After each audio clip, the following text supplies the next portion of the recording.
রক্তিম ত্রিপুরা এবং আমি সঞ্জিদা মাহমুদ। আমন্ত্রণ জানাচ্ছি রাত 11টার 21 সংবাদে।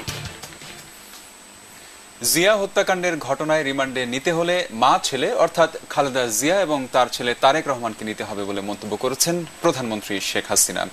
জিয়াউর রহমানকে হত্যার পর খালেদা জিয়া এবং তারেক রহমান কেন তার মরদেহ দেখতে চাননি এবং ক্ষমতায় থাকার সময় কেন এই ঘটনার বিচার করেননি সে প্রশ্ন তোলেন প্রধানমন্ত্রী। চীন সফর উপলক্ষে গণভবনে আয়োজিত সংবাদ সম্মেলনে সাংবাদিকদের প্রশ্নের জবাবে শেখ হাসিনা এসব কথা বলেন। মাহাথির ফারুকির রিপোর্ট।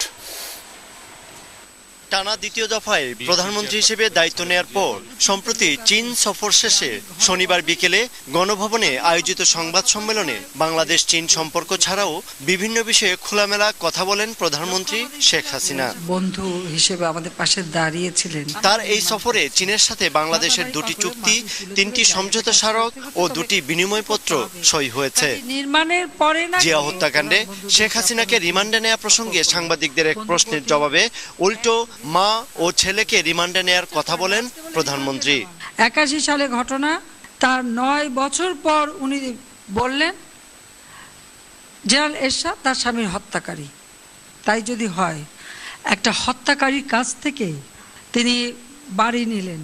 জিয়াকে হত্যা করলো যদি এরশাদ, তাহলে তার কাছ থেকে এই সম্পত্তি নেয়ার রহস্যটা কি? তাহলে ওই হত্যার সাথে তার কি সম্পর্ক ছিল? সে জবাবটা তার ওই পরিবারকে দিতে হবে। জিয়ার খুনি বলে তার বিরুদ্ধে মামলা করে নাই, রহস্যটা কি? তাহলে রিমান্ডে নিতে হবে ওই মা আর ছেলেকে। জিয়ার হত্যার বিচার করতে হলে ওই মা আর ছেলেকে আগে রিমান্ডে নিতে হবে, যে তাদের কতটুকু সম্পৃক্ততা আছে সেটা দেখতে হবে। এ প্রসঙ্গে শেখ হাসিনা আরো বলেন, জিয়ার মৃত্যুর পর তার মরদেহ দেখেননি মা ছেলে। ক্ষমতায় থেকে হত্যাকাণ্ডের বিচারের ব্যবস্থা করেননি তারা। বেগম জিয়াকে জিজ্ঞাসা করবো যে উনি স্বামীর লাশ কেন দেখতে চান নাই? এটা তো গুলি খাওয়া লাশ। যখন জেনারেল এরশাদ একটা বাক্স নিয়ে আসলো, উনি তো লাশ দেখতে চাননি। ওনার কথা বাদ দিলাম, ওনার ছেলে আজকে যিনি বড় কথা বলছেন, সে কি বাপের লাশ দেখেছে? বাপের মরামুখ দেখেছে? দেখতে চেয়েছে? চাই নাই। কেন চাই নাই? রহস্যটা কি? তো 3বার ক্ষমতায় থাকলো, খালেদা জিয়া তার স্বামীর হত্যার বিচার করলো না, তদন্ত করলো না। তারেক জিয়া ব্যবসা বাণিজ্য করে পয়সা বানালো, বাপের হত্যার বিচারটা করলো না কেন? 81 সালে দেশে ফেরার পর জিয়াউর রহমান শেখ হাসিনাকে ধানমন্ডির 32 নম্বরে নিজ বাড়িতে ঢুকতে না দেওয়ার বিষয়টিও স্মরণ করিয়ে দেন মা ছেলেকে। জিয়াউর রহমান আমাকে 32 নম্বর বাড়িতে ঢুকতে দেয় নাই। আমরা দেখছি আব্বাকে অ্যারেস্ট করে নিয়ে গেছে, আমাদের 3 দিনের নোটিশে বাড়ি থেকে বের করে দিয়েছে। আমার মা, আমরা ছোট ছোট ঘুরে বেড়েছে একটা বাড়ি ভাড়ার জন্য, কি কষ্ট করতে হয়েছে।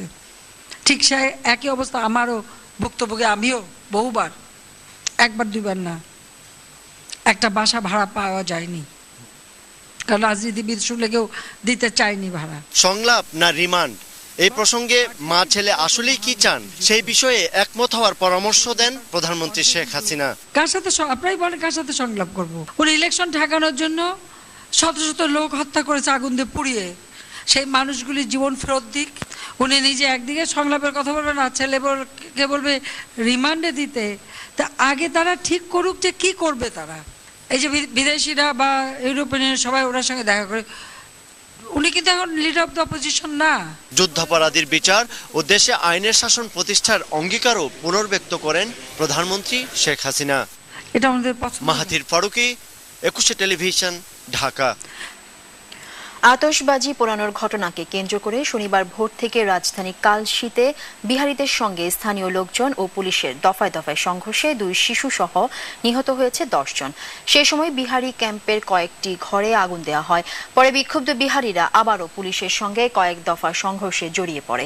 তাদের অভিযোগ, স্থানীয়রা পুলিশের সহায়তায় এ হামলা চালিয়েছে। তবে পুলিশ জানায়, বিভিন্ন গ্রুপে বিভক্ত বিহারীরা ক্যাম্পের ভেতরে আধিপত্য বিস্তার করতে এই ঘটনা ঘটায়। ঘটনা তদন্তে 3 সদস্যের কমিটি গঠন করেছে স্বরাষ্ট্র মন্ত্রণালয়। সহকর্মীদের সহায়তায় আলী আহমেদের রিপোর্ট। ধর্মীয় দিবসে আতশবাজিতে প্রতিবছরই উৎসবমুখর হয়ে ওঠে রাজধানীর মিরপুরের কালশির বিহারি ক্যাম্প। এবার এই আতশবাজির ঘটনাকে কেন্দ্র করেই পুলিশ ও স্থানীয়দের সঙ্গে রক্তক্ষয়ী সংঘর্ষ হয় বিহারীদের।